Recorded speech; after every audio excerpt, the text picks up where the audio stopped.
Hoje, 25 de novembro de 2009, projeto Memória e História Oral da Fundação Arquivo e Memória de Santos, em parceria com a Unimonte, entrevistando o senhor professor Celso Manso. Aqui quem fala é o historiador Roberto Tavares. Boa tarde, Celso. Seu nome completo, data de nascimento. Boa tarde aos membros desse projeto e um abraço inicial. Meu nome é Luiz Celso Manso, com C cedilha, e estou à disposição para contribuir dentro das minhas possibilidades. Data de nascimento. 23 de dezembro de 1943. Nome completo dos seus pais e profissão deles. Eudóxio, com X, Marques Manso. Luci Campos Manso. Minha mãe, de nível cultural muito simples, muito humilde, ela fez 2 anos do então curso primário. E o meu pai, sim, tinha curso secundário. A essência da vida dos dois, dela conduzida pelas atividades domésticas, e dele de uma grande versatilidade. Ele tem uma trajetória onde sempre esteve permeado pela música. Ele era um bom flautista, de música erudita, mas também de chorinhos e música de bom gosto. Trabalhou como gerente do Centro Médico de Ribeirão Preto, é membro da Orquestra Sinfônica de Ribeirão Preto, fundou a Sociedade Orquidófila de Ribeirão Preto também, o Cine Foto Clube de Ribeirão Preto, foi um dos fundadores, da Orquestra Sinfônica também. Ele tem uma trajetória bastante interessante do ponto de vista cultural, embora não tenha tido um curso de nível superior. Você nasceu aonde? Também, sou natural de Ribeirão Preto, estado de São Paulo. Fala um pouco da sua infância, no início. Ribeirão Preto era uma cidade bastante provinciana.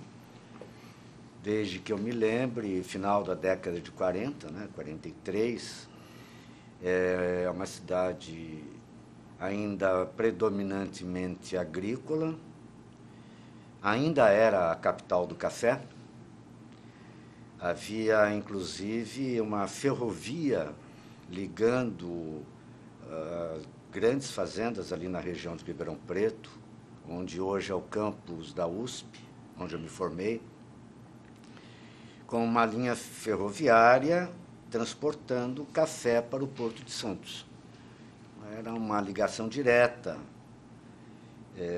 E nisso eu já vejo uma ligação, um vínculo entre a minha cidade natal e a minha cidade adotiva, que é Santos, por razões afetivas, pessoais, históricas e profissionais.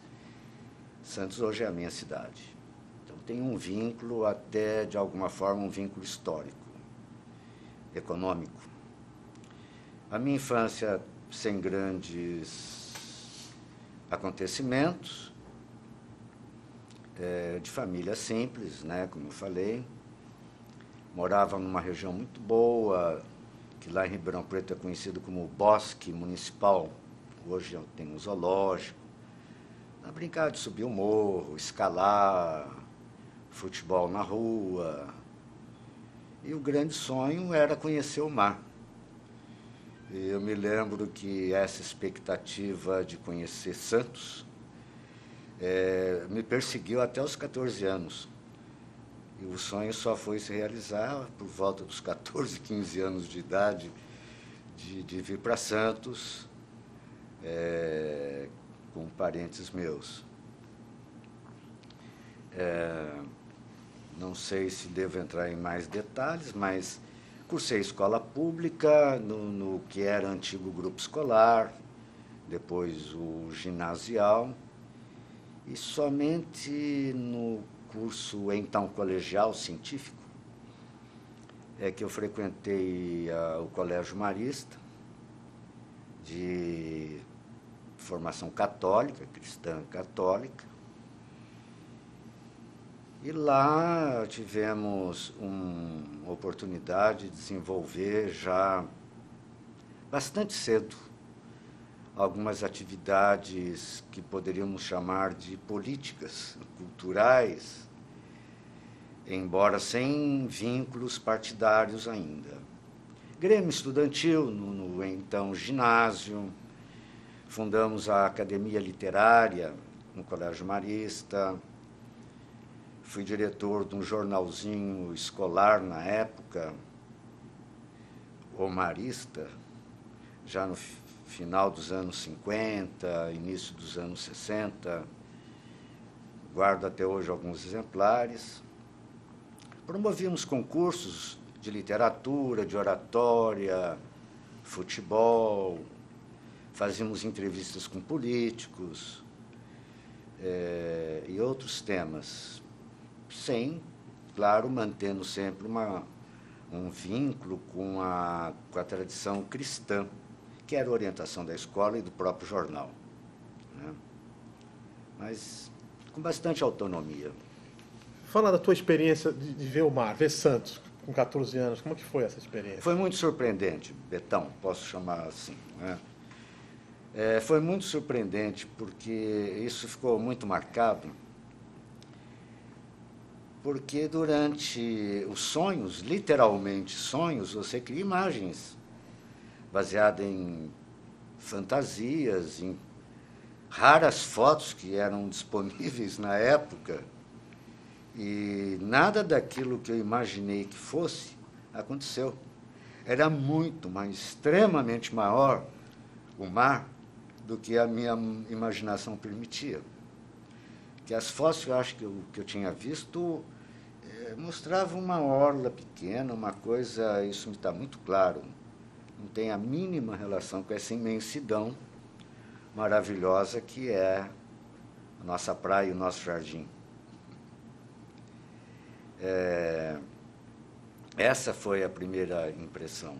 Me surpreendia muito algumas barracas que já existiam, as pessoas jogando vôlei, e aí eu ficava à tarde à espera da chance de jogar futebol. Era desconhecido. Mas no final da tarde criavam-se os jogos. Eu sempre ficava por último para ser escolhido, porque criava-se um risco na areia, você para o lado de cá, você para o lado de cá.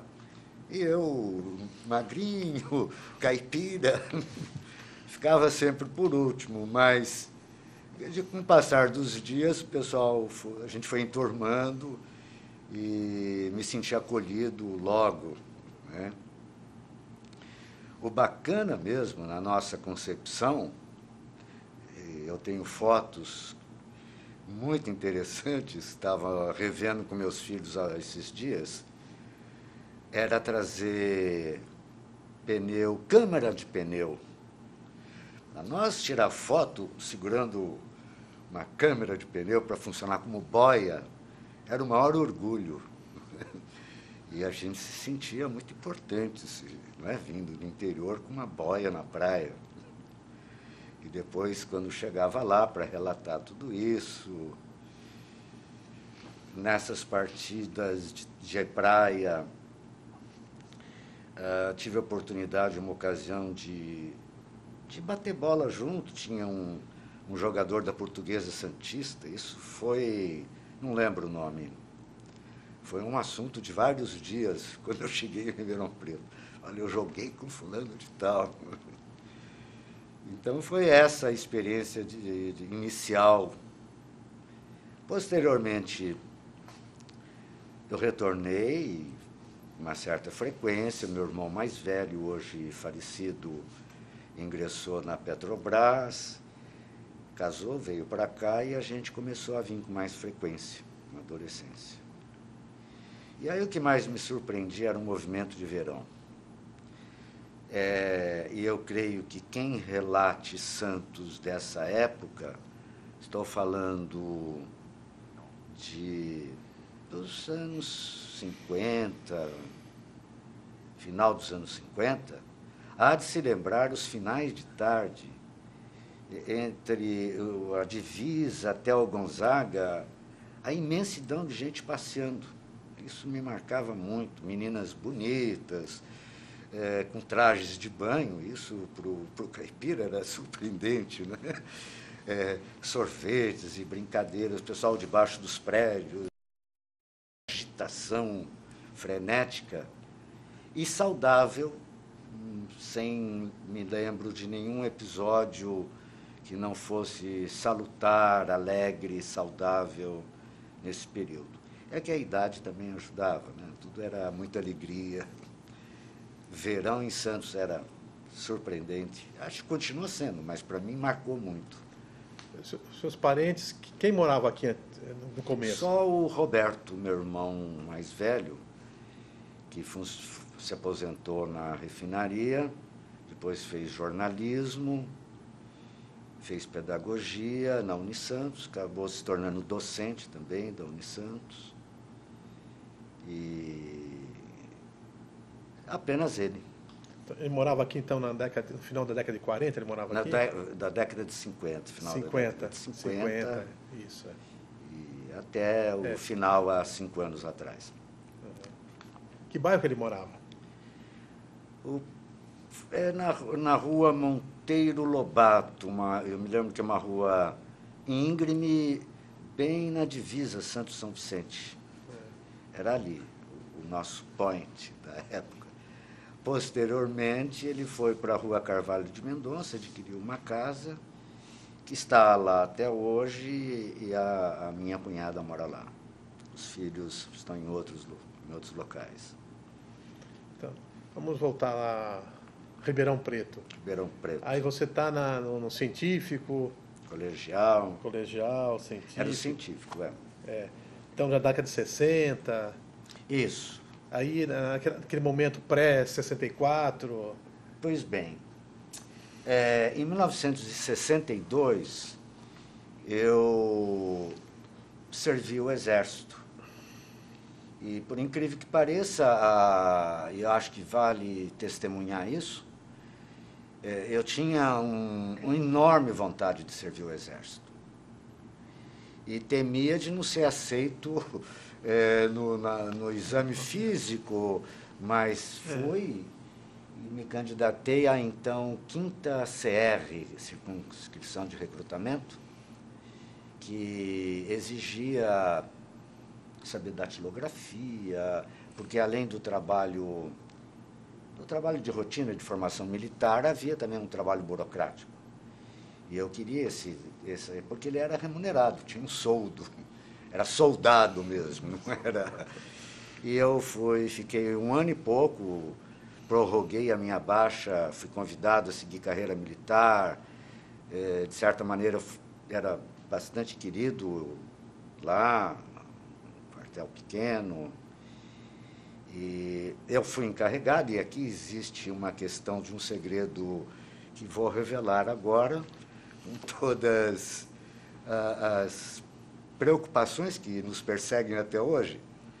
Eu não era vinculado ainda ao Partido Comunista, mas já tinha contato com pessoas que provavelmente já eram, embora secretamente, e a gente participava de comícios para prefeito, apoiávamos tudo aquilo que era nacionalista, movimento nacionalista, petróleo. Eusébio Rocha ia para Ribeirão Preto, foi uma das lideranças da campanha do Petróleo é Nosso, convidava a rapaziada secundarista para conversar. A gente já estava nisso no início dos anos 60, mas sem vínculo partidário. Até 62, servi o Exército e fui encarregado, no determinado período do nosso dia a dia, Eu era encarregado da imprensa, que, na verdade, era um mimeógrafo para rodar diariamente o boletim interno.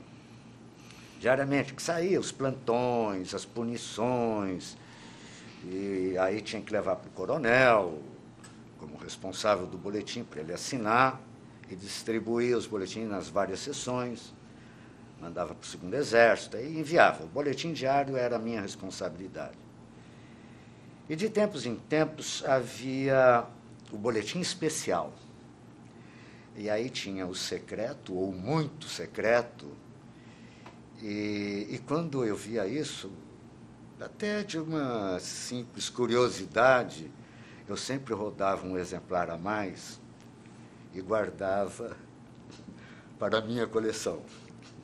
Mas eram documentos proibidos, então eu não sei se eu vasculhar nos meus guardados eu encontro algum deles, mas esse é um pecado que eu cometi, entre aspas, intuitivamente, porque eu não tinha nenhuma intenção de usar esses documentos. Era muita curiosidade, porque havia instrução anti-guerrilha, como se comportar em ações de prevenção ao terrorismo.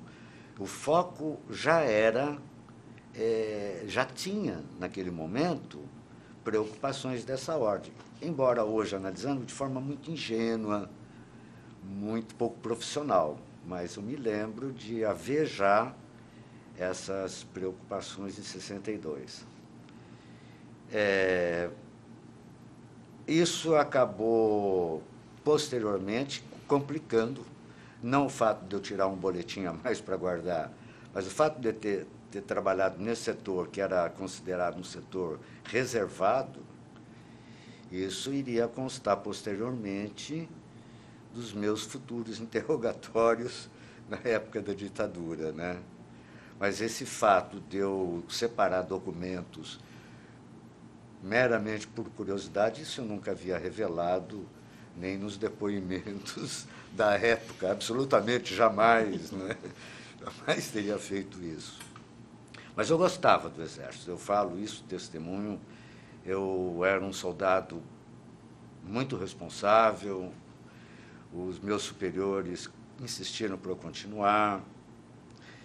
Eventualmente, a filha era major, que às vezes estava no comando, ou coronel, me pediu, junto com outro soldado que tinha um nível cultural razoável, que a gente desse aula particular para a filha. Então, muitas vezes eu era deslocado do quartel para ir lá dar aula particular de história, português. Tinha uma certa mordomia, né? Uma certa consideração. Então, terminou muito bem. Os plantões, foi uma época boa, 1962. A partir de 1963, a gente começou a se interessar mais pela política não partidária ainda, mas, como eu te diria, pelo entusiasmo juvenil por certas causas, que marcou muito, como eu já me referi, a causa do petróleo. E ainda lá em Ribeirão Preto, quando apareceu um candidato a prefeito, que depois perdeu, com uma proposta de cunho nacionalista que a gente adorava.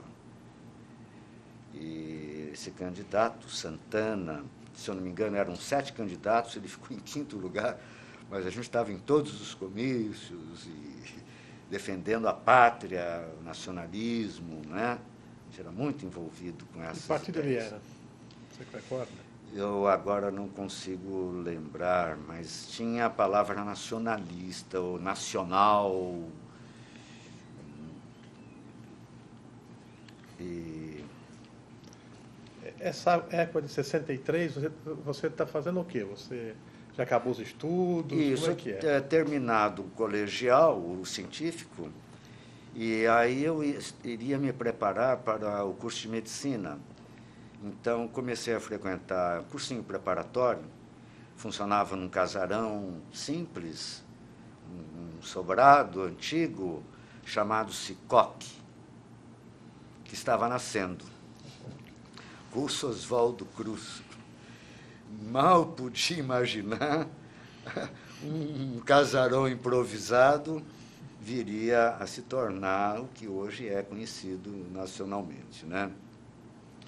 Em poucos meses eu desisti, eu cheguei à conclusão que meu negócio não era medicina, e eu parei. Aí foi aí que eu comecei a ter mais contatos com alguns colegas mais politizados do que eu, embora da mesma faixa etária, e alguns de maior faixa etária. Foi a partir daí, de 63, que eu comecei a compreender um pouco mais, de ser um pouco mais politizado. Em 64, ocorre o golpe militar. Você está onde? Oi? Você está estudando. Onde você está em contato? Isso. 64. Eu estava. Foi em 64, ainda não tinha ingressado na universidade. O curso foi criado, que eu queria fazer psicologia, da USP lá. Ele foi criado em 64. Então, eu comecei a frequentar em 65.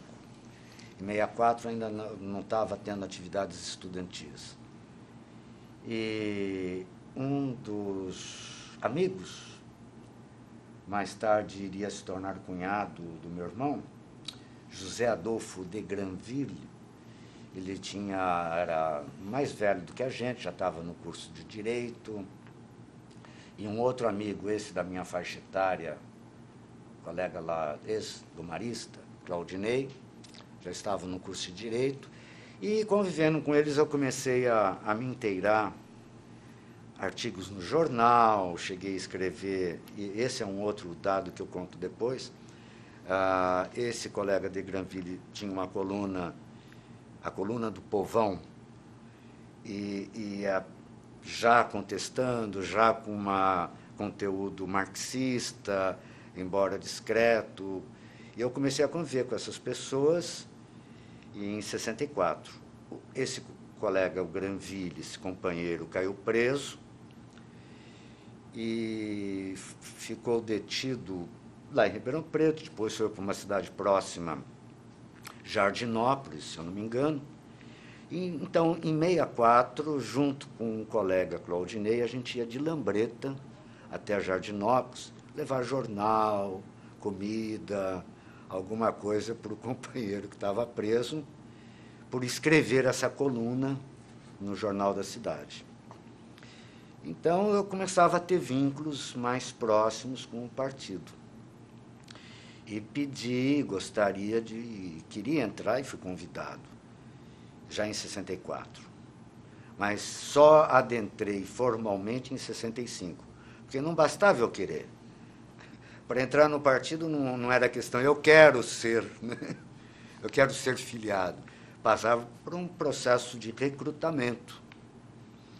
E foi daí que obtinha várias tarefas, pichação de muros, tarefas noturnas, panfletagem, pendurar aranha nos fios de rua, que era um processo que a gente jogava com linhas, para pendurar bandeirolas ou protesto contra a visita do cônsul americano, protesto contra as multinacionais.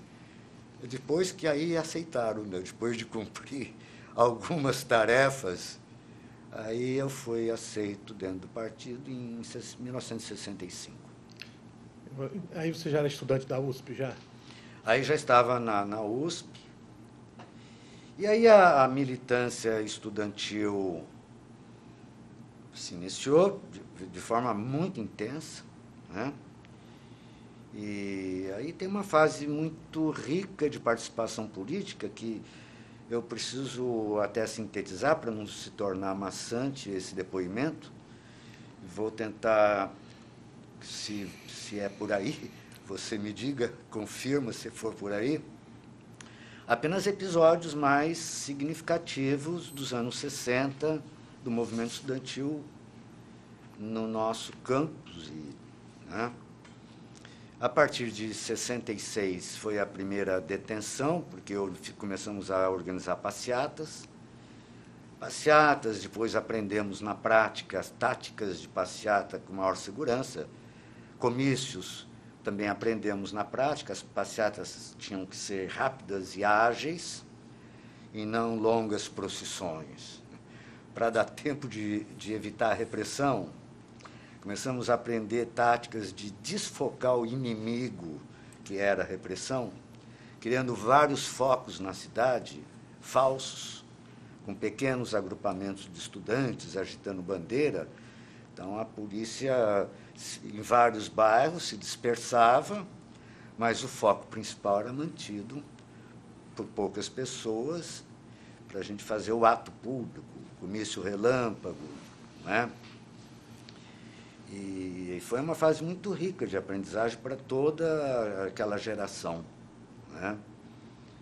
De táticas de divulgar para a população a realidade da ditadura, os desmandos, a busca por direitos.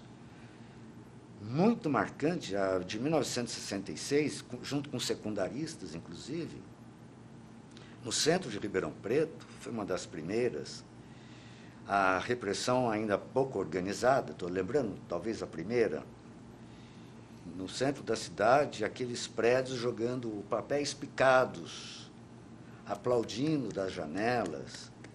E quem era colocado para segurança, ainda não era a polícia militar, não era antigo batalhão de caçadores, que se chamava, era a Guarda Civil, muito menos repressora, muito menos contundente. E a gente se lembra das fisionomias, para quem ia nos cordões da frente da passeata, dos funcionários da Guarda Municipal se afastando, pálidos, e acabando deixando passar, sem reação, sem pancadaria, ou porque reconheciam, e a gente falava, os seus filhos estão sofrendo, o que será dos seus filhos no futuro? E eles acabavam... Essa situação se deteriora, como todos sabem, com o passar do tempo, e nessas passeatas, invariavelmente, dezenas de nós, éramos detidos.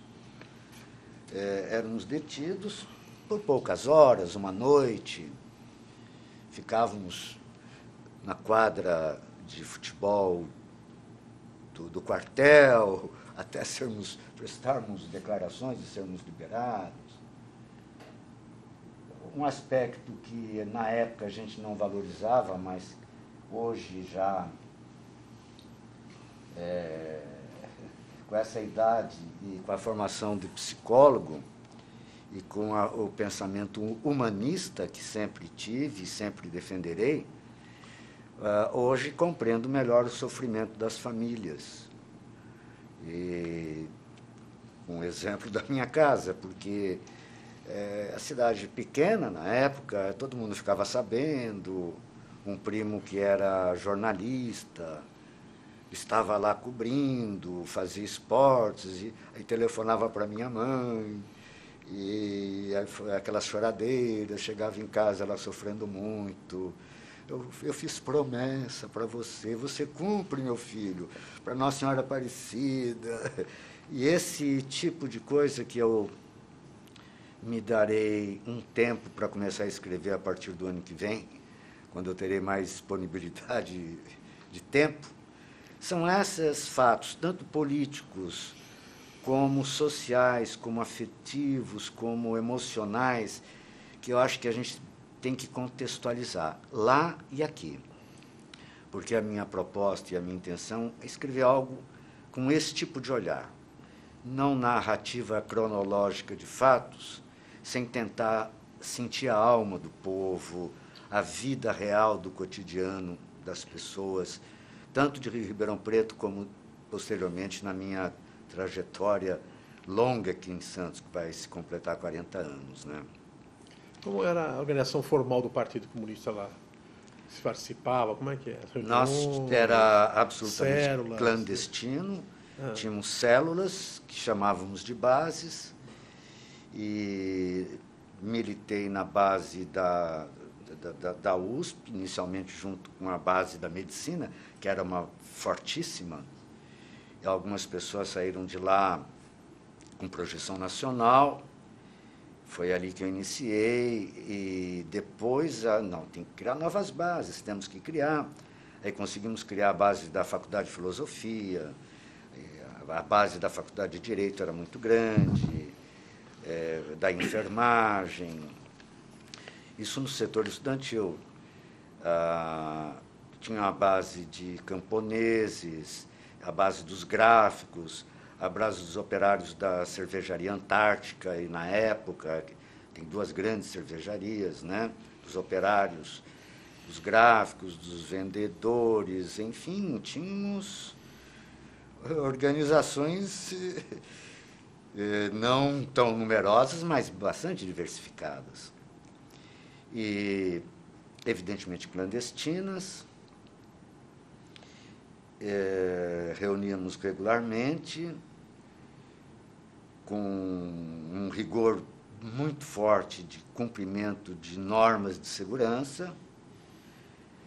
Com o decorrer dos anos, a gente aprimorou, só que a repressão aprimorou muito mais do que nós. Qual era a periodicidade, qual era o período de reunião? Qual era? As reuniões de base não tinham assim, uma periodicidade tão grande, mas nunca excediam 10 dias, uma semana, 15 dias. E nesses momentos mais críticos de organização de passeatas, de atos públicos ou atos de pichação, então vivia-se em função daquilo, era todo dia reunido. Todo dia reunido. Não tinha assim, uma periodicidade muito grande. Isso das bases. Como já é conhecido, o partido se organiza da forma marxista-leninista, procuramos manter até hoje, de forma tênue, os núcleos, ou células, ou bases, depois o comitê municipal, ou o diretório, pela linguagem atual, o comitê municipal, o comitê zonal da região, estadual. Então, de tempos em tempos, se reunia o municipal, saindo representantes das bases para um ativo, que a gente chamava um ativo, ou uma plenária do municipal.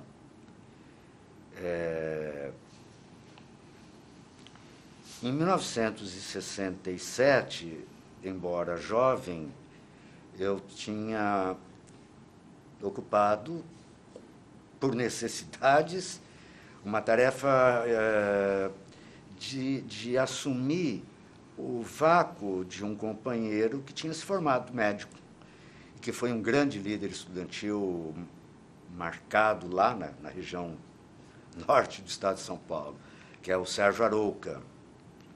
Foi na casa dele que a gente começou a fazer as primeiras reuniões, escondido da mãe, no porão da casa, até que a mãe descobriu que era reunião política, a gente tinha que sair correndo.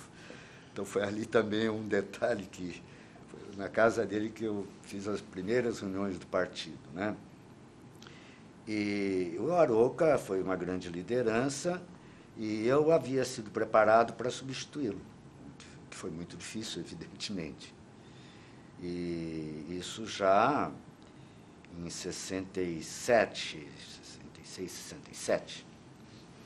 Nessa época, então, era o representante da União Estadual dos Estudantes, no norte, região norte, nordeste de São Paulo,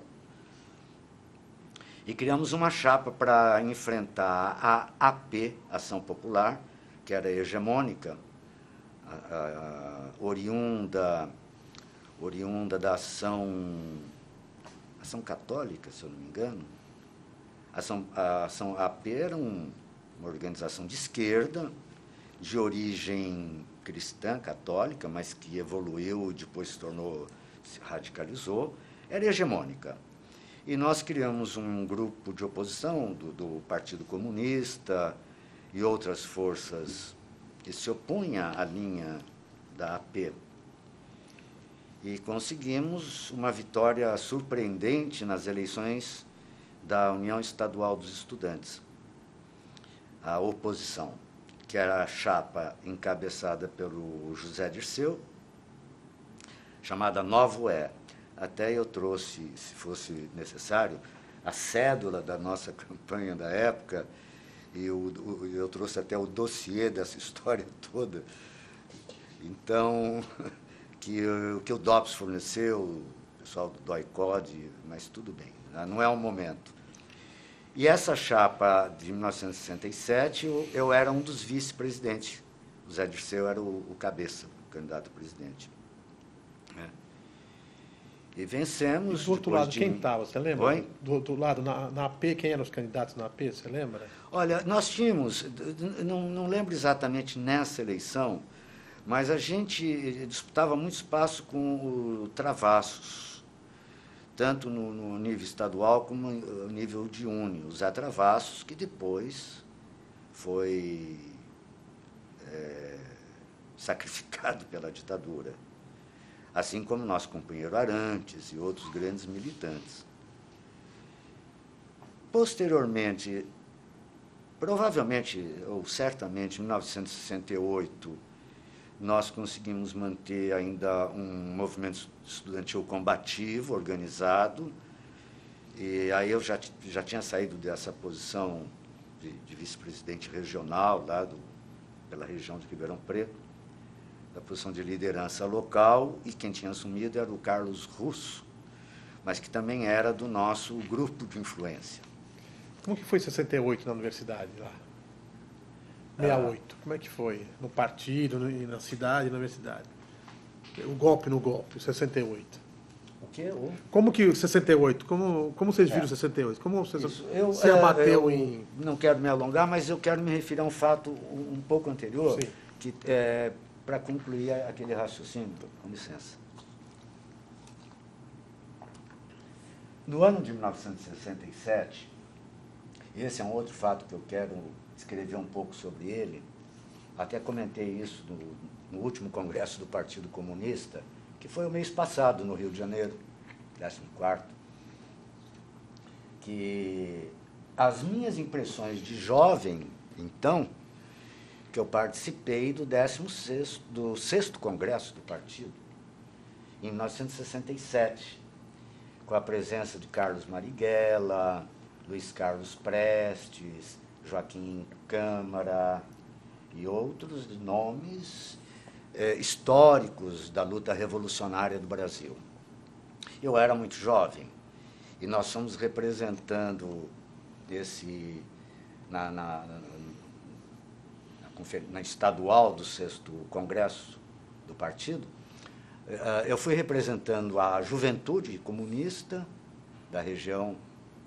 Essa região abrangia Franca, Ribeirão Preto, São Carlos, toda aquela norte, nordeste. E o camarada índio, Irineu de Moraes, que configuro como a maior liderança revolucionária daquela região, o Irineu, o velho índio, ele era a verdadeira inspiração e a referência para todos nós. Um homem muito determinado, de uma grandeza moral e física também, sem escolaridade, mas teve oportunidade de estudar na União Soviética e com uma vasta experiência, ele era nossa liderança. De um final trágico, sofreu muito, o Irineu. E ele, representando, então, o setor do trabalho, camponeses e operários, e eu fui representando o setor dito intelectual, estudantil da época. Então, nós dois representamos a região nesse congresso clandestino, que eu nem sei te explicar onde foi, porque toda a viagem foi feita com os olhos vendados. Eu creio que tenha sido pela região de Campinas. Ficamos 3 dias em 67 discutindo as teses, e foi naquele momento histórico que se dá, na nível estadual, o racha do Partido Comunista da ala Marighella, da luta armada com o partidão tradicional. E seu sexto congresso? No sexto congresso. Essa reunião que você foi no momento estadual do partido, né? Na conferência estadual. Conferência estadual, isso. E aí dá o racha do Marighella? Aí dá, e esse é um momento muito... eu me lembro que a região de Ribeirão Preto, por mais de 90%, diferentemente de Santos, que se manteve coeso em torno do partido, a nossa região fez críticas. Por várias reuniões eu participei, quando o Prestes foi a Ribeirão Preto, o Câmara, o Marighella. Eu já pertencia à direção municipal, representando a juventude, né? Participei de inúmeras reuniões com os camaradas, e o tom de crítica que tínhamos foi crescendo em 66, 67. E tem alguns momentos que talvez me escapem, mas que eu pretendo registrar ainda, da paciência do camarada Prestes, que eu tenho um grande respeito e admiração, e a gente fazendo críticas, às vezes até um pouco juvenis demais, ele com a maior paciência, até um tanto paternal, com a juventude e mesmo com outros setores do partido. E o próprio Marighella, esse aspecto humano, eu gostaria de deixar testemunhado, porque eu sei que eu não sou o primeiro a falar nisso, mas eu quero reiterar. Me ressalta, me ficou muito marcado a sensibilidade, o aspecto extremamente humano e afetivo, tanto do camarada Marighella como do Joaquim Câmara, que era uma expressão de delicadeza, de fineza, de compreensão, embora optassem pela luta armada. Para que as pessoas pensem a luta armada, que foi um erro tático que nós cometemos, não como algo de terror sanguinário. Hoje discute-se na imprensa o caso do Batiste, e eu me envolvo de forma particular e tento entender de forma particular o caso dele. Sou absolutamente contrário à extradição, porque a luta revolucionária, quando chega à insurreição ou parte para focos de luta armada ou guerrilheiro, é mais para enfrentar o terror de Estado, que já foi imposto pelo poder dominante. A última arma que resta é enfrentá-lo com aquilo que nos é possível enfrentar. Então, não são absolutamente sanguinários, terroristas, como a história oficial muitas vezes registra. É importante que a gente tenha esse espaço para falar um pouco da história não oficial. Felizmente, a gente conquistou esse espaço para poder falar isso também, né? Pessoas humanas, preocupadas com o outro, com o sofrimento. Quando o companheiro Marighella, numa das noites que a gente saía para... Era um sítio, vagalume, não tinha luz elétrica, era lamparina, ficamos 3 dias lá nesse congresso, e eu tive várias conversas, e eu estou gastando muito tempo nisso, porque foi um pedaço que marcou para o resto da vida, até hoje. Uma conversa com o Prestes informal, no fogão a lenha, tomando um cafezinho com a chaleira de café, sentado junto, ele pediu que eu arrumasse a lente do óculos dele, que tinha caído. São pequenas sutilezas, mas que mostram que a vida da gente não é construída só com grandes fatos. Às vezes, pequenos fatos do dia a dia são extremamente significativos para todos nós. Eu acho que é aí o caminho da história, não é historiador, e não apenas dos grandes acontecimentos. E ele me contou detalhes sobre a coluna Prestes. Então, foi um momento que eu desfrutei inesquecível, numa paciência, como eu falei, impressionante. Mais tarde, me coube ler o documento, criticando o secretário-geral do partido, o camarada Prestes, e todo o comitê central. Eu tremia muito, era uma folha de papel fino, que nós trouxemos a resolução de Ribeirão Preto e região, condenando o partido.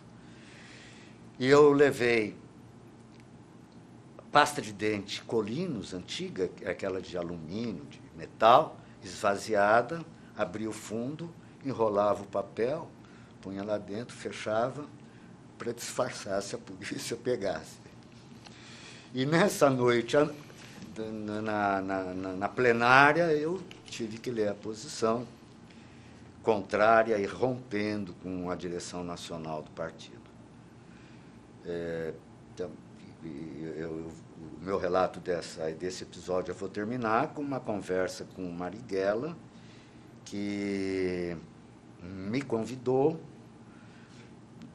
isso à noite, lá fora, saindo para tomar um café e descansar, arame farpado na cerca, aquela escuridão, se eu estava disposto a ir para a Argélia. Conversa séria, no quintal do sítio lá, um sítio. De detalhes, passaria por uma temporada em treinamento, depois voltaria para Cuba para fazer o refinamento político desse treinamento, lá seria basicamente militar, e depois teríamos o projeto de instalação da luta revolucionária armada no Brasil. E eu relutei, fiquei com medo, tremi nas bases e pedi que desse um tempo para pensar. E ele me colocou toda a vontade: você tem que estar bem consigo mesmo, não se sinta constrangido. Você só aceita a minha proposta se você estiver inteiramente consciente disso, porque você vai perder o contato com sua mãe, com seu pai, com a sua noiva, com a sua namorada. E então você não me responda agora, porque você tem que renunciar a tudo isso. Então, foi muito ponderado. Aí eu tomei a decisão, não me senti preparado para essa renúncia toda. Achei até que, talvez fisicamente, talvez não resistisse também o treinamento duro que vinha pela frente. E eu pedi, então, que me desse uma outra tarefa. Eu faria a tarefa urbana, que eu não precisasse sair da região urbana. E assim foi. Eu fiquei na tarefa urbana, movimento estudantil, até a queda. Você sai da conferência, sai rachado? Sai rachado. Com outra organização, então? Com outra organização, já sai rachado. E a partir daí, hoje, de uma forma muito precária, essa que é a realidade, de forma muito precária, que a gente se organizava, que a gente se preparava para um dia exercitar a luta urbana, no nosso caso, e outros setores no campo. É bastante precário. Uma das críticas que o próprio Partido Comunista hoje faz, e eu estive, como participei agora recentemente do 14º Congresso, e numa das sessões, quando se discutiu nas teses do partido, as teses do partido, como sempre, tem todo o percurso histórico. E quando se discute essa época, uma das teses sobre a luta armada, eu me lembro de ter pronunciado, me pronunciei a respeito, mas alguns teóricos atuais, agora, no mês passado, do partido, contestavam o caráter revolucionário e socialista do grupo da Aliança de Libertação Nacional. E eu mantive uma posição oposta, assim, pelo menos na região que eu estava, a luta era antiditadura, era de libertação nacional, rumo ao socialismo. Então, essa é uma tese que eu estou colocando como depoimento, que ainda se debate internamente. vocês só lutavam pela libertação nacional, não era socialista. Então, eu contesto e quero escrever sobre isso, com calma. Celso, como vocês voltam da conferência aí para organizar? Uns ficaram fora, outros ficaram dentro. Como é que foi esse contato aí? Já tinha... pessoal, assim, né? Isso. Você tá dentro da estrutura do Partido Comunista e o racha. Como é o espólio? Você fica com isso? Olha, o grupo, essa base fica para cá, essa base fica para lá. Como é que foi isso? E os teve... amigos, como é que ficavam os contatos? Uma pergunta muito boa, porque, embora eu não fosse dos principais dirigentes do partido, já disse que não, era da juventude, não se viu trauma, porque foi quase que unanimidade. Vocês racharam quase a região toda rachou? Foi total. Entendi. Não houve cisão. E talvez um ou outro companheiro, camarada, que tivesse meio em dúvida, diante da pressão, se omitiu. Se omitiu e acabou ficando. Né? E é lógico que, nesse caminhar, muitas pessoas entram, outras ficam pelo caminho, o que é natural. Então, é possível que alguns membros da época que não estivessem totalmente satisfeitos tenham ficado, mas eu não me lembro de nenhuma cisão. E a gente tinha informações interessantes, fazendo paralelo com a minha cidade atual, que é Santos, né? Que de uma enorme tradição política de esquerda, genericamente falar de esquerda, revolucionária, e de Partido Comunista, se manteve fiel, organicamente fiel, à linha do partido, ao partidão. Né? É interessante como duas cidades do mesmo estado, com posições bem opostas. Né?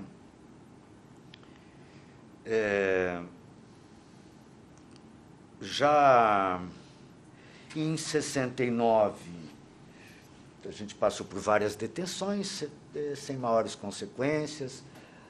Foi depois de 68, como você me perguntou anteriormente, que a repressão se abate de forma feroz e de forma requintada, acho que em todo lugar, em Santos, no Brasil, São Paulo, Ribeirão Preto. A repressão e o momento político de 68 favorecia a radicalização do processo ditatorial, como todos sabem. Né? O contexto favorecia um aguçamento da contradição contra-revolucionária, da repressão da ditadura.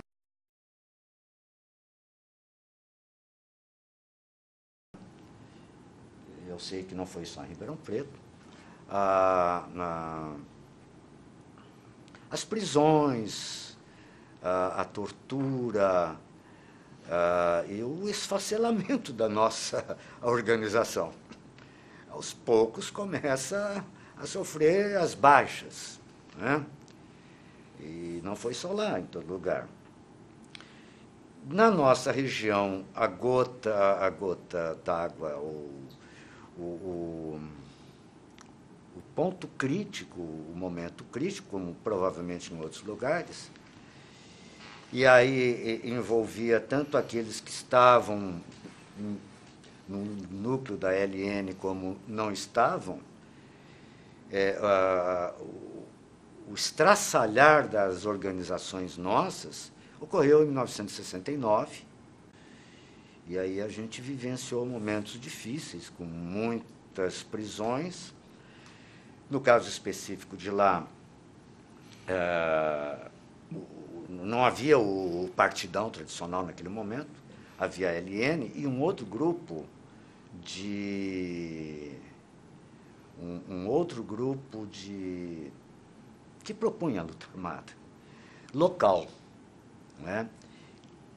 Cuja minha cunhada participava, ex-militantes do partido também, mas local. Caiu preso. No mês seguinte, então vou encerrar esse capítulo, no mês seguinte, em novembro, de 1969 começou a queda do restante, que era da nossa ala. Né? Éramos 43 no processo no qual fomos denunciados pela Operação Bandeirantes. No meu caso, eu tive pouca, relativamente a outros companheiros, pouca importância, interrogatórios com o Exército, sim, depois com a Operação Bandeirante, do AICOD, foram grupos de São Paulo para lá, e foi lá que a gente caiu, um atrás do outro, né? E se desfacelou. Eu acabei não sendo, fui preso, mas não permaneci. Fomos todos torturados, alguns companheiros de forma muito cruel, e vários camaradas, então, foram transferidos para Tiradentes, em São Paulo.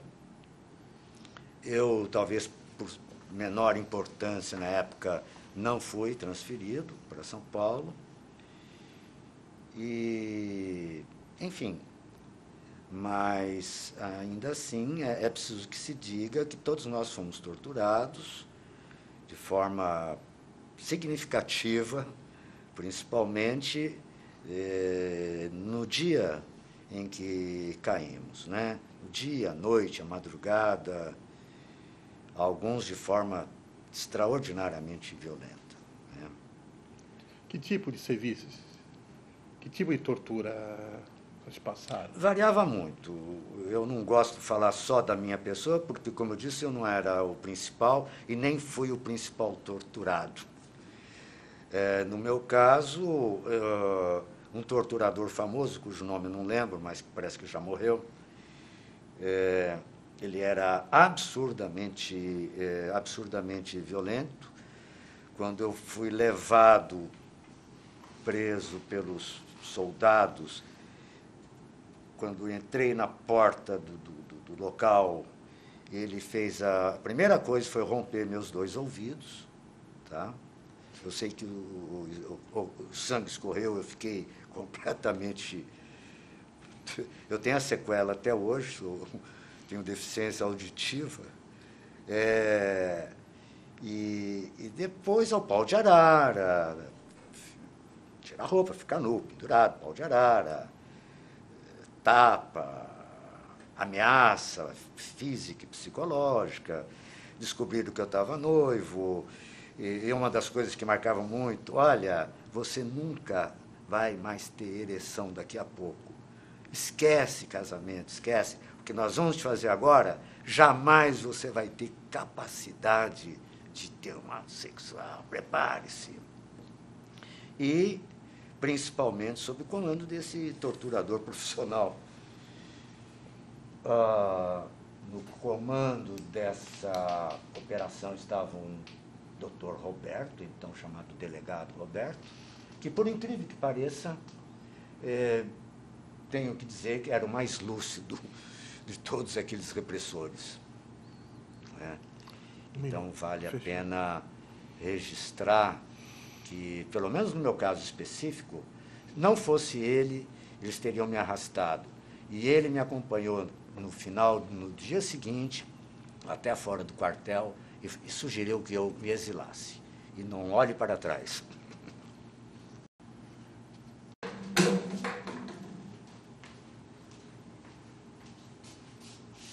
O Dionísio não vai amanhã.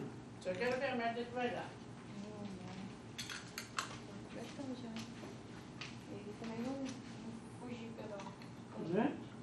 Luiz. Celso Manos.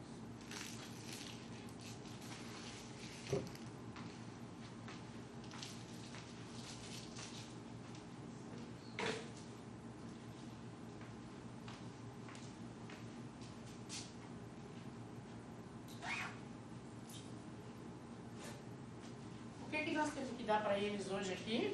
Só DVD. Quantos? 5, né? De 5 em 5. Oh, vai, oh, vai, oh, vai. 3, 2. 25 de novembro de 2009, segunda parte da entrevista do seu Celso Manso. Então, você estava relatando a sua prisão em 68, 69, né?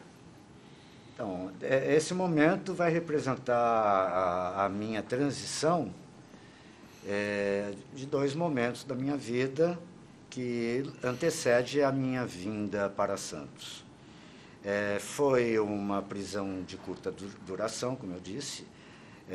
Respondi o processo em liberdade e com julgamentos na Justiça Militar ocorreram na circunscrição de São Paulo. Fui absolvido junto com outros estudantes recém-formados na época por insuficiência da denúncia. Houve um advogado voluntário que fez a nossa defesa, Aimoré, doutor Aimoré de São Paulo. Não tínhamos condições de pagar a defesa, mas o Tribunal Militar da 2º Exército absolveu por insuficiência da denúncia. E depois o Ministério Público Militar recorreu dessa sentença e a gente foi julgado no Superior Tribunal Militar em Brasília, que confirmou a absolvição. Então, isso já era em 1972, né? Depois desse episódio, então, dessa detenção, dessa prisão de 1969, inicia-se a década de 70 e aí é que a gente começa a vivenciar a transição para Santos. Casei-me em fevereiro de 1970, lecionava já desde estudante, já dava aulas. O nosso tempo de faculdade o curso era integral, mas eu tinha noite para dar aula. E tínhamos um cursinho que chamava-se de Madureza, que era preparação para o 2º grau, para obter o título do 2º grau hoje, né? E dava minhas aulinhas em colégio, em cursinhos. Quando fui chamado pela COSIPA, em setembro de 1970, ou meados de 1970.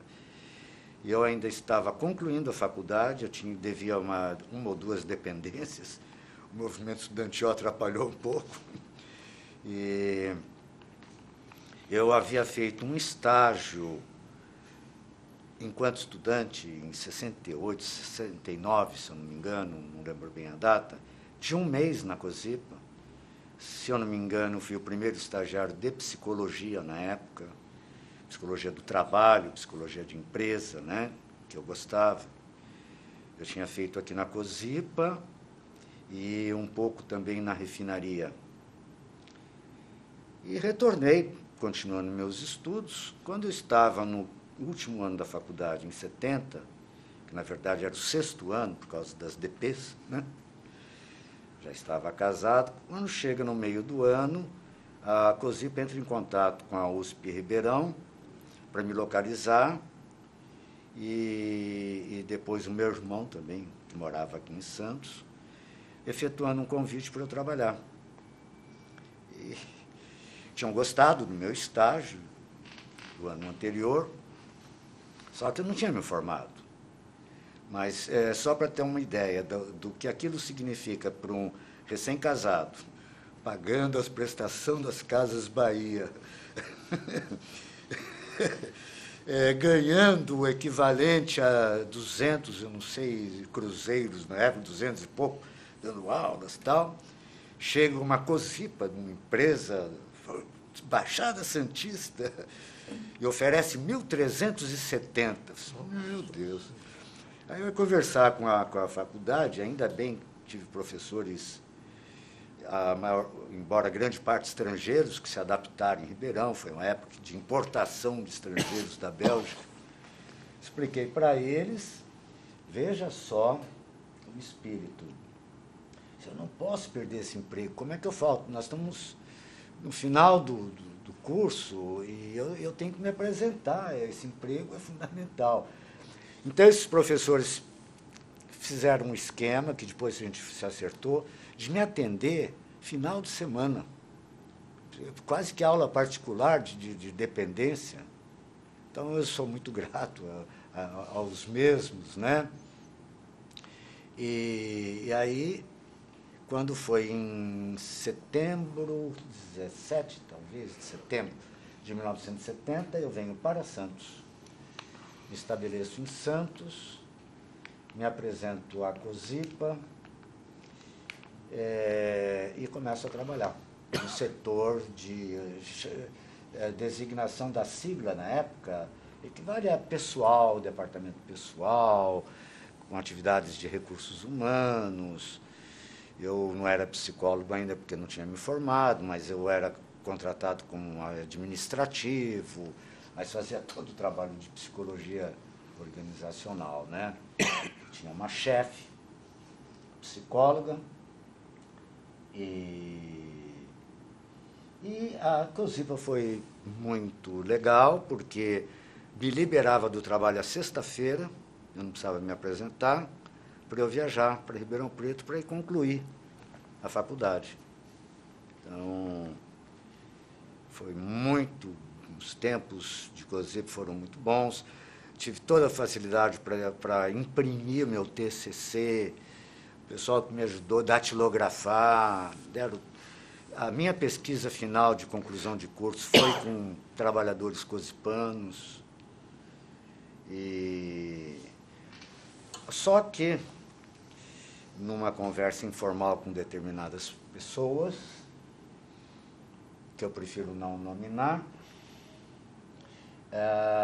já tinham passado 5 meses, ambiente muito bom, estava indo otimamente. Eu falei, passou o período probatório, 90 dias, eu posso agora abrir alguma coisinha estudantil, só estudantil. E, infelizmente, as pessoas que me ouviram, que eu tinha participado do movimento estudantil, passeata, sei lá como surgiu o assunto, final de ano, convidavam para ir na casa de um, de outro, bebe um vinhozinho a mais, e aí sai esse assunto, e eu me abri. E algumas pessoas que estavam presentes, evidentemente, quando chegou poucos dias depois, eu fui chamado à sala do chefe do departamento lá, que muito educadamente, mas de forma determinada, pediu que eu me retirasse imediatamente da área, fosse na sala, pegasse minha maleta, que nem esperasse o ônibus dos funcionários, que eu saísse imediatamente de trem ou de ônibus comum, porque ali era a área de segurança nacional, e haviam descoberto que eu respondia, ainda estava respondendo, processo na justiça militar. Mas você é jovem, brilhante, isso da expressão dele, você vai ter muita chance na vida, sim, mas doutor, eu vim para Santos com tudo, mudamos para cá há poucos meses, não somos ricos, temos prestação, como posso ficar desempregado assim? Você consegue, pipá, papapá, você tem um futuro pela frente, não pode ficar, né? E assim se deu minha saída no dia fevereiro de 1971. 5 meses, nem isso, de COSIPA. Muito lamentável, né? E termina a minha história de cosipano precocemente. Antes de avançar na parte profissional, vamos falar assim, da tua... Aí, Santos, que você chega em Santos, como você vê a cidade quando você chega aqui? Muito feliz, porque esses episódios todos que a gente relatou fizeram parte de uma geração de dezenas, centenas de pessoas que não ficaram marcados como algo necessariamente triste, que a gente ficasse acabrunhado, acabou a vida, não. E a minha vinda para Santos, então, foi algo de libertação total. Foi uma nova etapa, além daquilo que eu relatei no início de Santos, era a minha referência de prazer, de curiosidade, de admiração.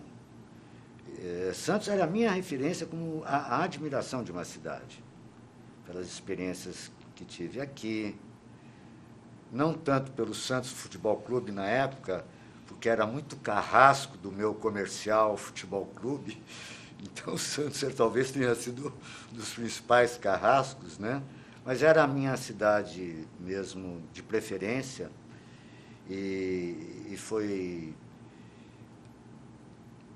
e tem sido a cidade acolhedora, que passa e passou por transformações e continua passando. E, ao longo desses 40 anos que a gente está aqui, pudemos testemunhar e acompanhar algumas dessas transformações, né? Afinal, são 4 décadas. Mas, do ponto de vista pessoal, a minha vinda para cá representou uma nova etapa e, apesar dessa demissão precoce, logo em seguida abriram-se as portas para que eu continuasse em Santos e nunca mais saí e não pretendo. Tive oportunidades de ir para outros lugares, inclusive para a USP Ribeirão Preto, nunca aceitei, por uma opção pessoal e profissional. Você vem morar onde aqui quando você chega a Santos? Na rua Carvalho de Mendonça, ali próximo à casa que meu irmão morava. Ele conseguiu um apartamentozinho e ali eu aluguei. Vim com a mudança, 3 dias depois veio a minha mulher, já com um apartamentozinho alugado. E logo que eu cheguei, né?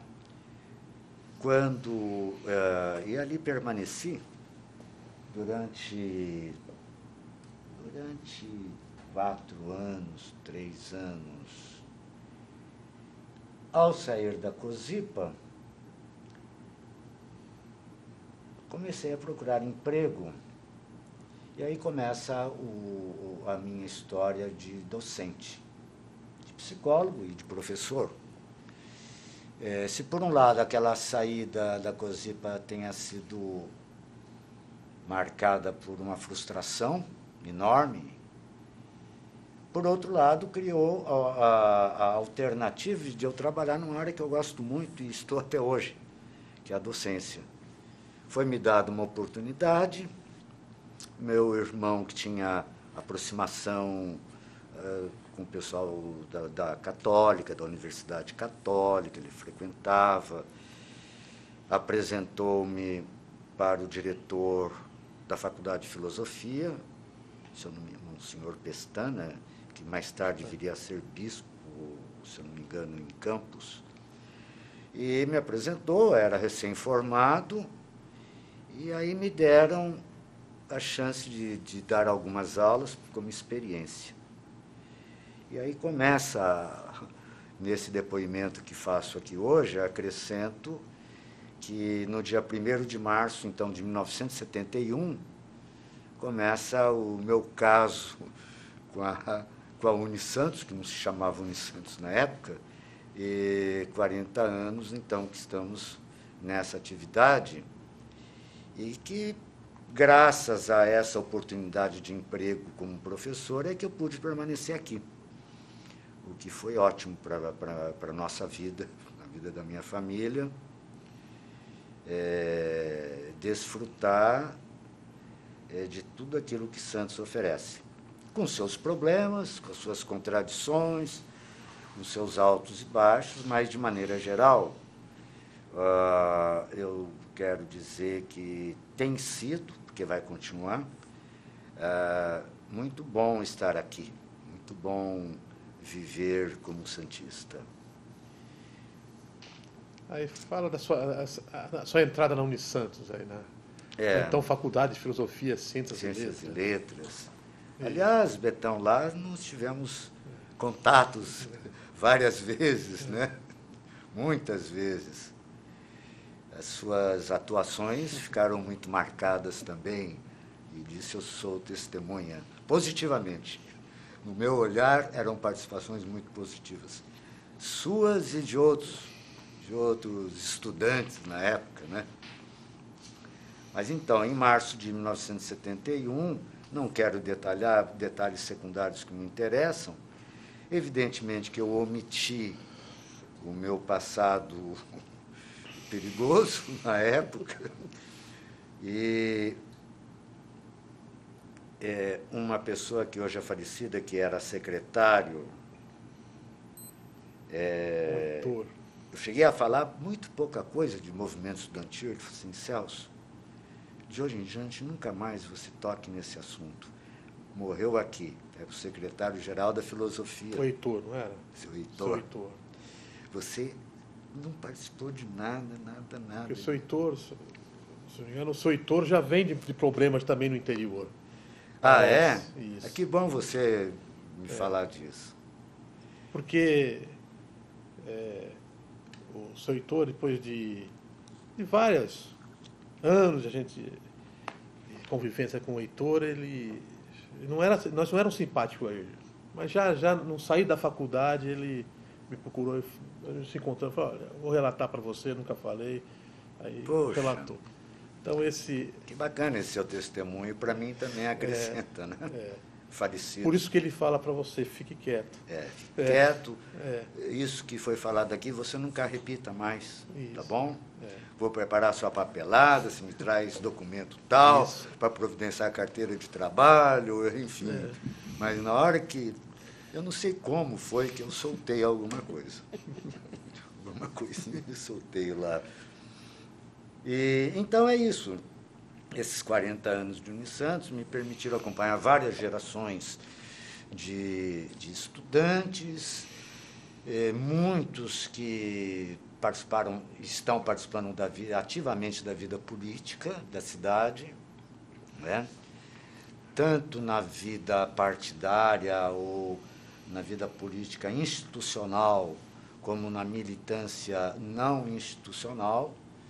Então, essa minha vida como santista por adoção e em contato com a juventude de tantas gerações de jovens, me permitiu entender alguns aspectos da história recente de Santos, né? De 1970 para cá. Vale a pena destacar que, nesses primeiros anos de vida de Santos, a gente se dedicava fundamentalmente ao trabalho,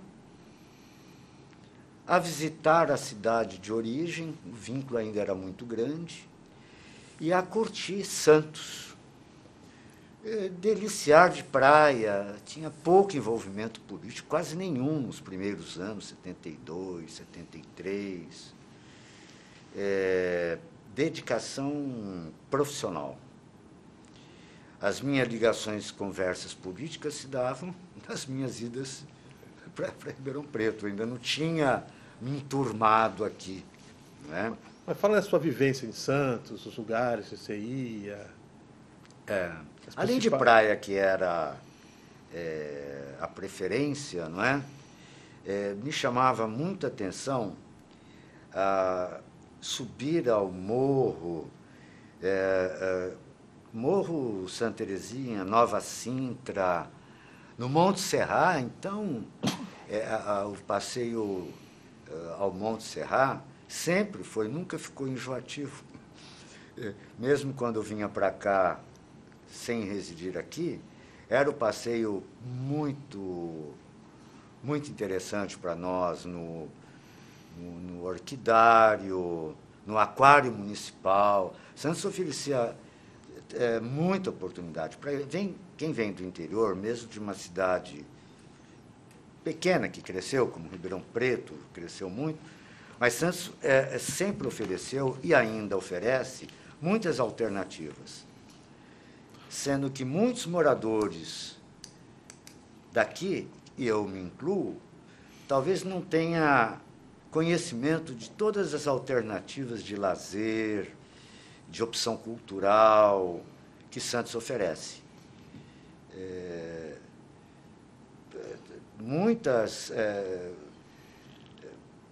A realidade, por exemplo, arquitetônica de Santos, a visita ao centro histórico, para quem tem uma observação sensível, você observa nos altares das igrejas santistas do centro histórico a arte de conteúdo barroco, o renascentismo, toda a influência do renascentismo, aqui às nossas portas, que são verdadeiras relíquias. Não precisa ser entendido de arte, de cultura, ou crítico de arte.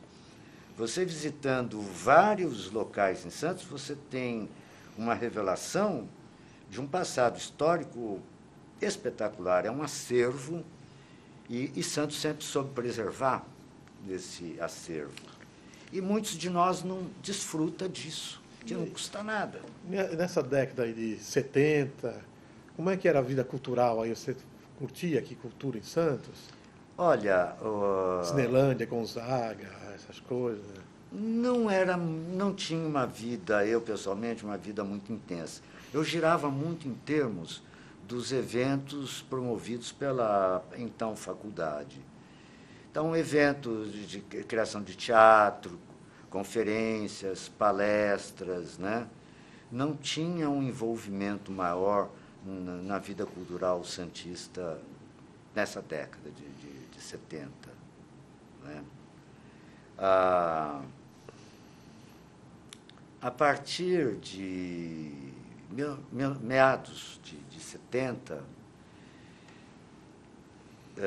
ocorre uma reaproximação minha com o Partido Comunista Brasileiro, com o PCB, após uma autocrítica do ex-grupo dos anos 60, de uma reunião que foi feita com ex-presos políticos e outros que não foram presos, uma reunião que foi feita em Ribeirão Preto. O que fazemos agora? O que faremos?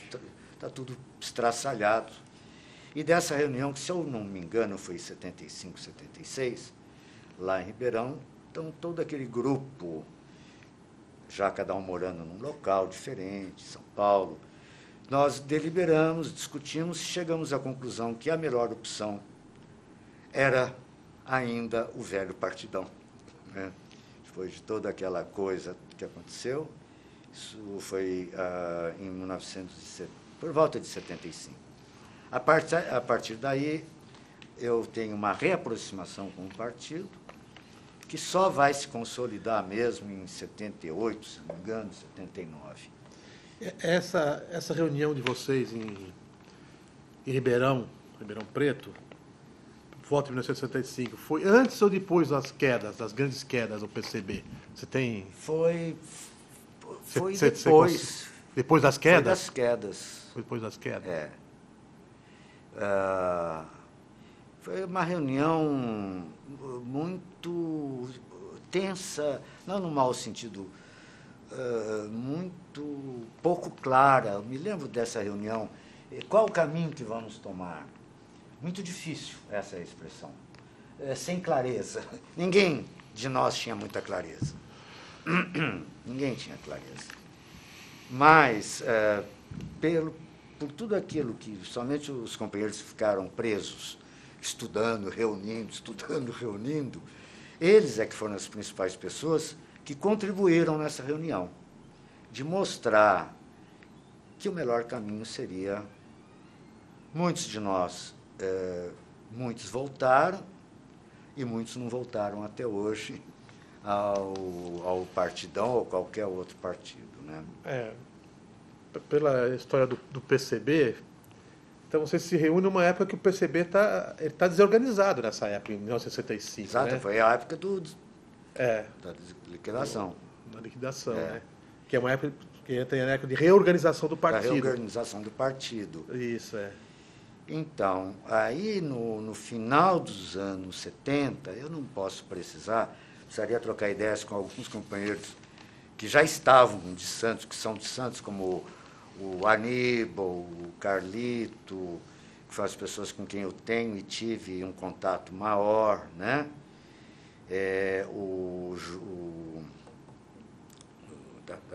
Chico das Castanhas, esse pessoal que era da direção do partido aqui, o Peirão, era o apelido dele, o falecido Li, o Lamir, que então foi um dos que me procurou para conversar mais formalmente. Então foi aí que começou a aproximação. Eu iria para a União Soviética em 1980, fui por conta própria como turista para também assistir a Olimpíada de Moscou, né? Mas também queria contato com o Partido Comunista da União Soviética. Então, em 79, eu já estou novamente em trânsito, mas sem uma militância regular. Mas já estou na área do PCB, até para eu conseguir contato com Moscou. E o que eu consegui foi apenas um documento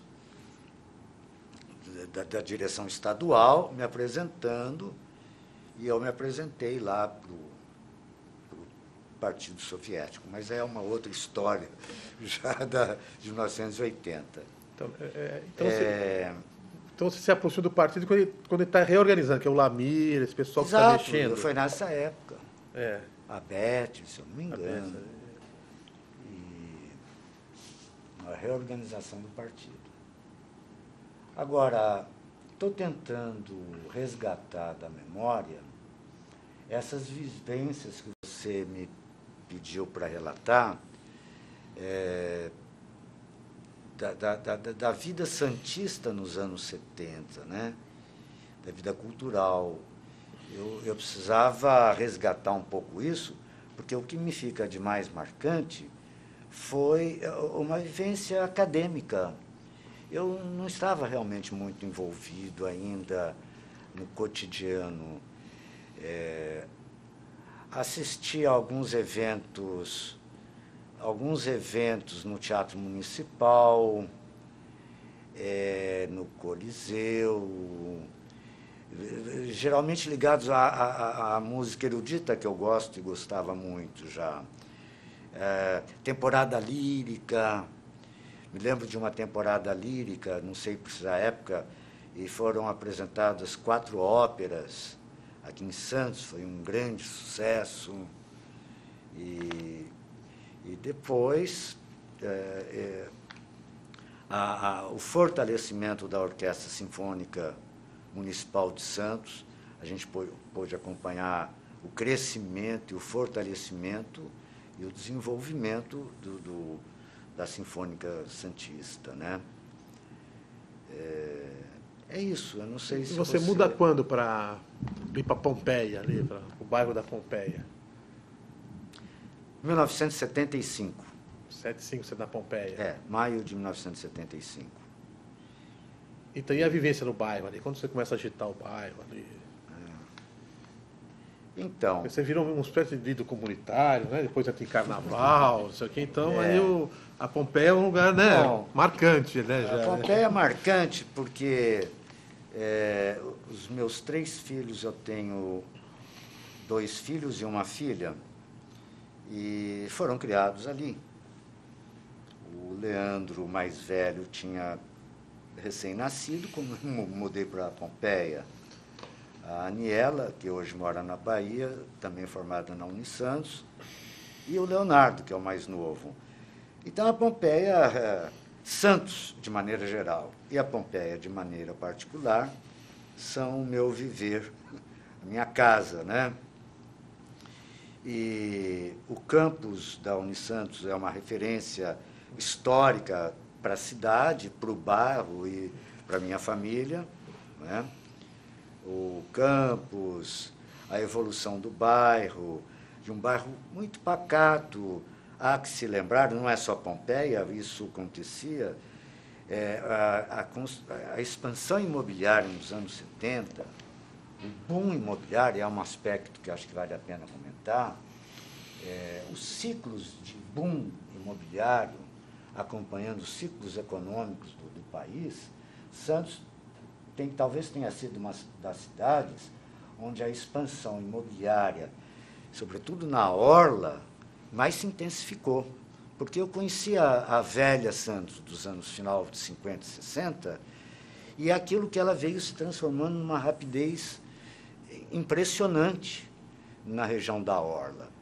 Eu cheguei a pegar bonde na ponta da praia e, durante longo trecho, ter capim do lado dos trilhos, sem o asfalto, e de vir lentamente. No século 42, eu não lembro qual era o bonde 10, né?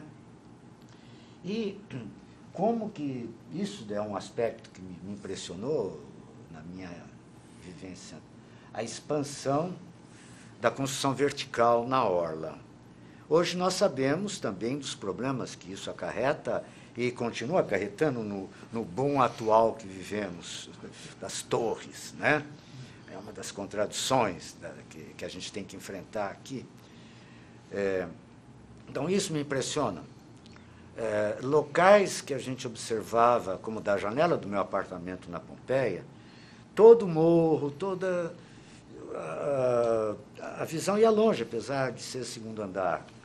Hoje a nossa visão é muito limitada, bate na parede ao lado, né? Então, esse é um aspecto do impacto urbanístico de Santos a partir dos anos 70. Começa pela visão do seu apartamento, qual o ângulo de visão que você começa a ter, não é? O passarinho cantando, a árvore ali fora. E a Pompeia, isso acontece de uma forma muito drástica, né? E nos últimos décadas de 90 para cá, de forma muito rápida, né? De 2000 para cá, de forma intensíssima. A característica de bairro estritamente residencial, pacato, a meu ver, se transformou, está se transformando, ainda mantém o charme, ainda é um bairro charmoso, mas está se tornando um centro, porque, como eu disse, não é só lá, eu estou falando do bairro que você perguntou, mas a expansão imobiliária em toda Santos e ali em particular é algo que me deixa muito preocupado pelos impactos que todos sabemos, seja de infraestrutura urbanística, de escoamento, de trânsito, de impacto ambiental. Eu não sou especialista em urbanismo, mas como cidadão santista por adoção, me preocupa muito o jogo de interesses econômicos em contradição com os interesses da maioria da população. Porque a maioria da população santista ainda não tem acesso à sua casa própria.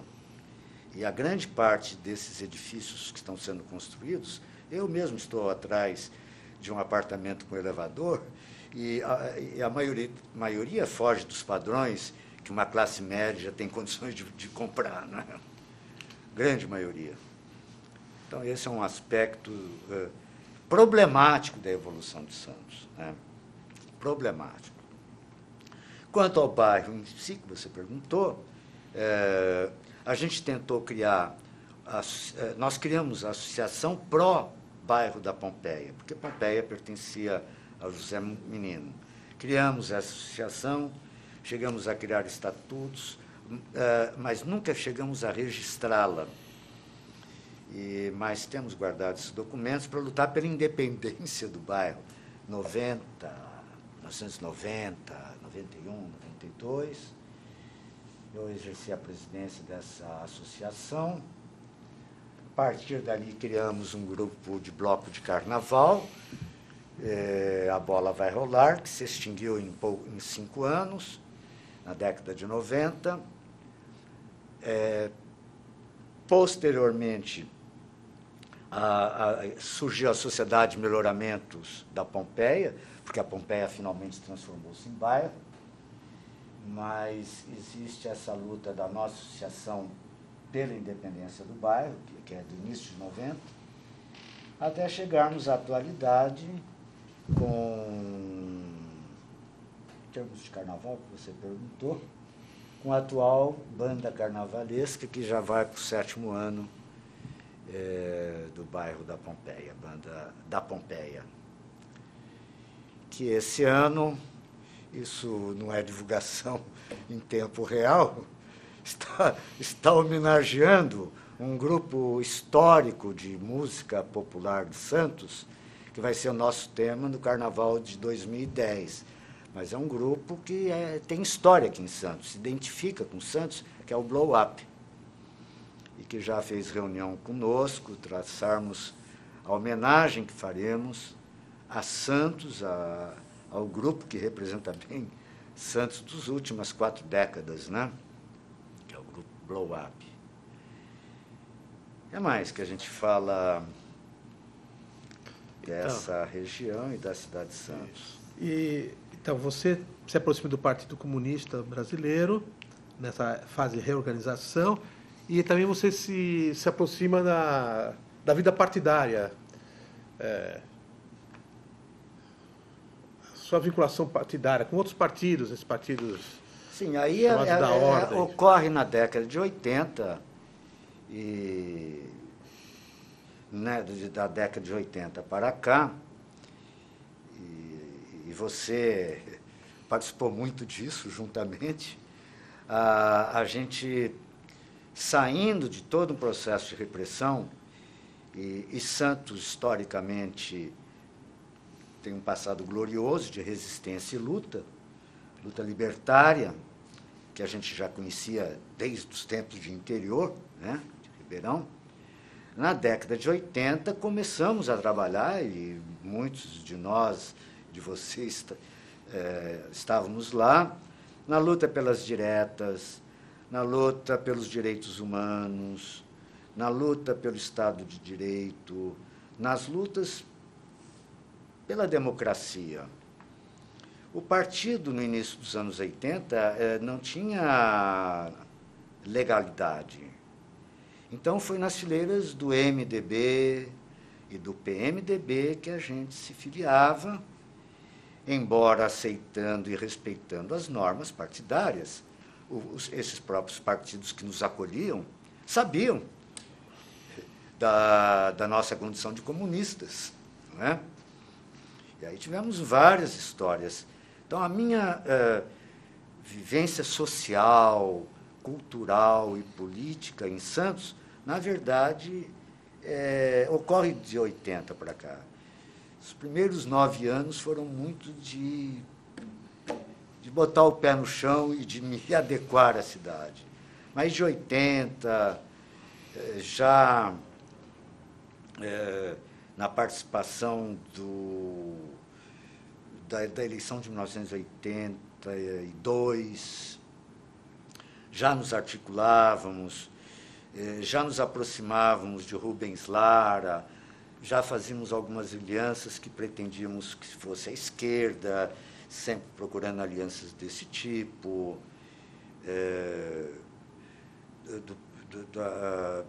Posteriormente, junto com o PCdoB, o PT, na época, essas aproximações se deram no decorrer dos anos 80. Né?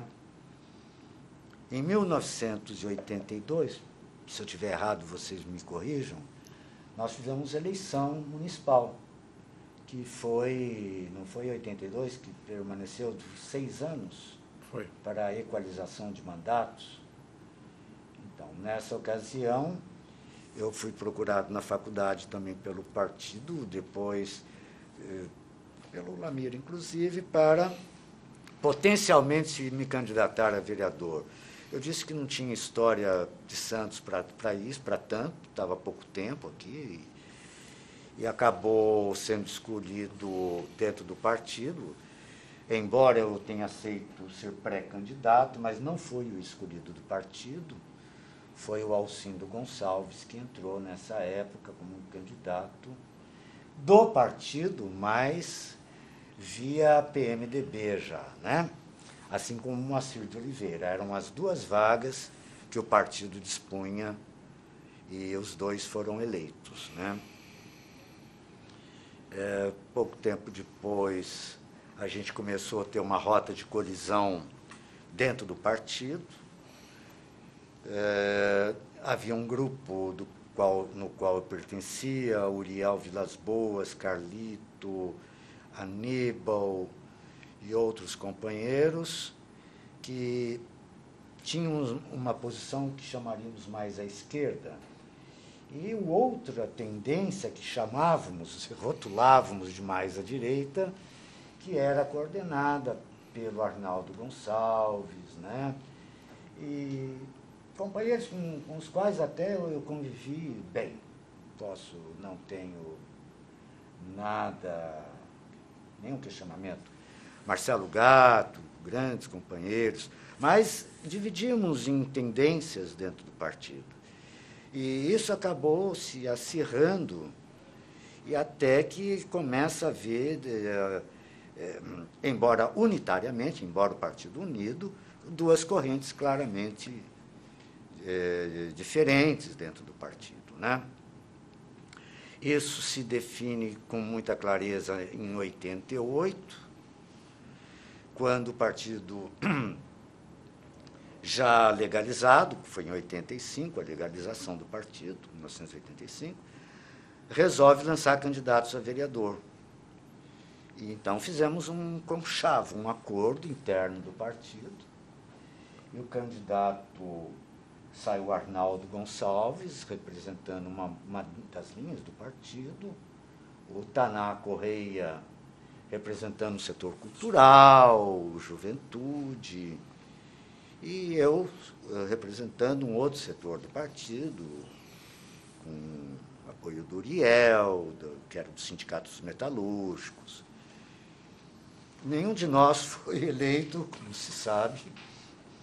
O Arnaldo foi o mais votado, eu fiquei em segundo lugar, o Taná Correia, e outros candidatos que eram mais para constar, e nenhum de nós... Isso em 1988.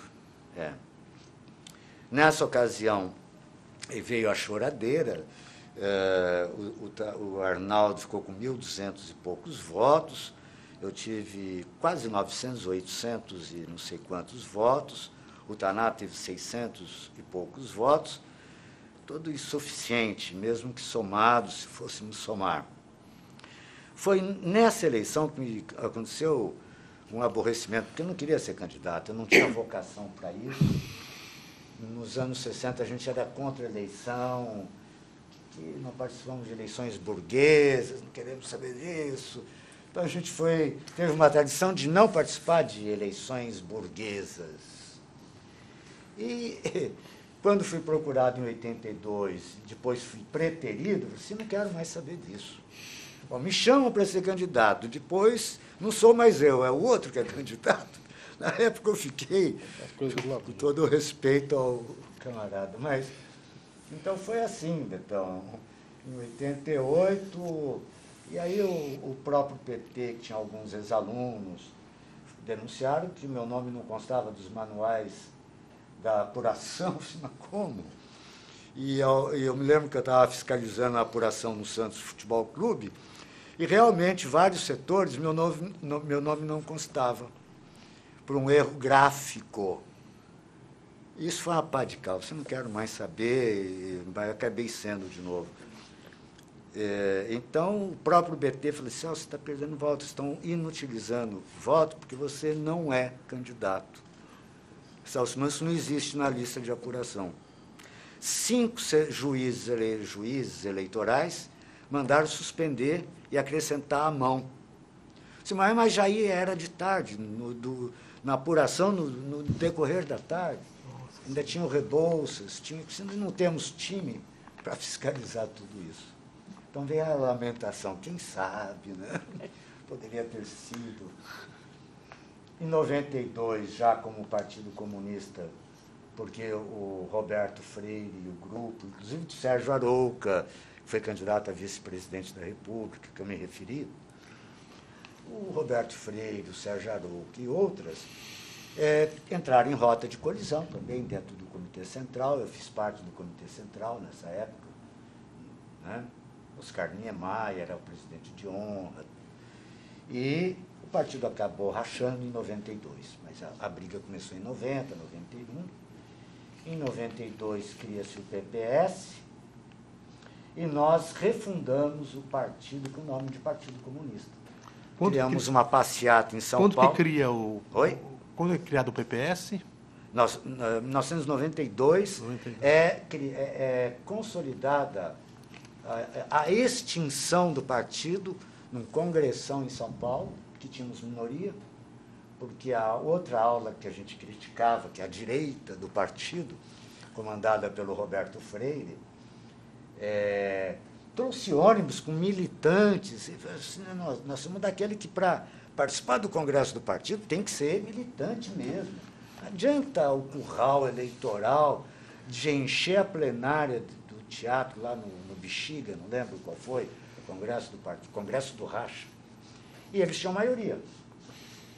Aí perdemos, o PCB deixa de existir. E nesse mesmo dia, nós saímos em passeata pelas ruas de São Paulo, conseguimos um local, já tínhamos percebido que íamos perder, numa escola pública que cederam um espaço, saímos em passeata, até muito bonito essa passeata, as 500 pessoas éramos, e ali mesmo refundamos o partido que acabava de ser extinto. Só que não podia usar PCB, era Partido Comunista. E fui candidato em 92 pelo Partido Comunista. E o Davi Capistrani, então, brincava muito comigo. Pô, tem que vir para o PT, Celso. Você fica nessa teimosia, assim, é o partido do Celso. É o partido do Celso sozinho. Não tem mais nada, camarada. O PC não existe. Que a gente criou em julho, conseguimos criar em junho, agosto, para disputar a eleição em outubro. Foi um fracasso. Perdemos feio em 92. Só que recuperamos. Aí eu já era presidente do partido aqui em Santos, fiquei uns 10 anos, depois voltei. Atualmente continuo presidente de novo, né? Do PCB, mas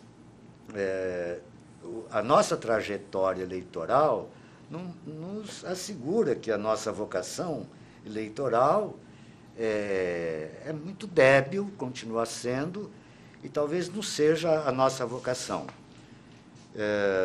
Defendíamos e defendemos hoje não um partido sectário, mas um partido muito fiel ao compromisso revolucionário, às tradições do marxismo e do leninismo, participamos das lutas institucionais, eleições, mas acreditamos que esse não seja o único foco, que é óbvio, mas sim as lutas sociais, democracia direta, a ação direta das massas e também as eleições. Porque, evidentemente, as eleições são um espaço institucional muito importante, mas não temos tido sucesso algum nessa área, não é? Para 2010, não temos ainda uma definição clara, até porque o nosso congresso terminou há um mês, e ficou claro no congresso a reconstrução revolucionária do partido. De todos esses anos, foi um congresso que me impressionou mais pela grandiosidade, por incrível que pareça, tanto em organização, infraestrutura e presença internacional. Tivemos 22 delegações do mundo inteiro, da Ásia, da Coreia, da Palestina, da Turquia, da França, da Espanha, Portugal, da América Latina, que mandaram delegações, Cuba, para o nosso congresso, né? Vietnã. Então, mostrou que o PCB tem uma inserção histórica, não é? Embora isso, em termos eleitorais, ainda não tenha sido consolidado. Celso, você tem alguma questão que não foi colocada, que você quer colocar? Antes das considerações finais? Eu quero primeiro cumprimentar vocês por esse trabalho, me desculpar pelas lapsos de memória ou alguma coisa importante que tenha ocorrido nesse tempo e que tenha me passado desapercebido nessa entrevista. Me desculpem por essa possível omissão, que certamente de 70 para cá ocorreram muitos fatos importantes, os quais eu não tenha relatado, mas que é importante mencionar, por exemplo, a readmissão dos trabalhadores do Porto, na época do governo da Thelma de Souza, o movimento que todos nós participamos, dos 5.000 e tantos demitidos, que é uma página heróica da história recente de Santos, não é? A reconquista da autonomia, outro exemplo histórico da tradição santista de luta, os movimentos relacionados à modernização dos portos, os impactos trazidos pela lei de modernização dos portos, e toda a tradição de luta de Santos, que continua preservada, continua em ação. Quer dizer, acho que é importante salientar que a história de Santos, ela teve um início, ela está se desenvolvendo, nós somos atores dessa história. E certamente, independentemente de colocar Santos como centro hegemônico, eu acredito que Santos é e continua sendo uma referência para todos aqueles entre nós que acreditam na democracia, na luta da classe operária e na democratização do país. Santos continua sendo um exemplo histórico que a gente deverá continuar construindo, né? É esse o registro que eu gostaria de deixar. Então, em nome da Fundação Arquivo e Memória de Santos, de Unimonte, agradecemos ao senhor Celso Manso pelo seu depoimento. Muito obrigado.